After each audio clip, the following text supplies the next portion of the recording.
червено, без блясък, след миг-два, като че заварени стрели минават през сутрешния хлад. И по купите, и съблъците, по покривите и хамбарите и на дома лампа червена светлина, чиста, радостна. Също такава червена светлина гори по върха на залкъма пред господарската къща. Там, на най-високото, на суха черна вейка, е кацнал един гост. От първен той обръща глава и глади перата си. Не поглежда нито напред, нито наоколо си. Но ето слънцето блясва с всичката си сила. Косът покускача, качва се нагоре по вейката, обръща се към слънцето и запява.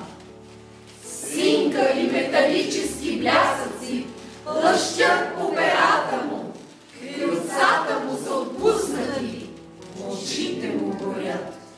Той трепка цялото си тяло, пее, унася се.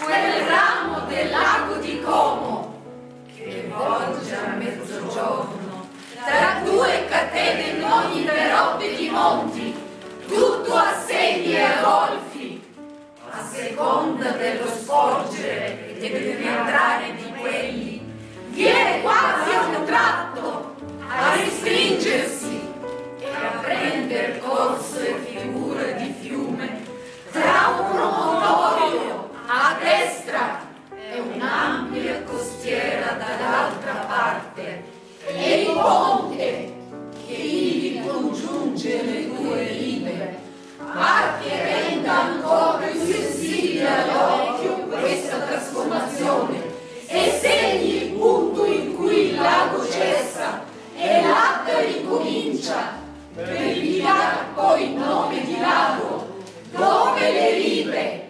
allontanandosi di nuovo, lasciano l'acqua distendersi e rallentarsi in nuovi golfi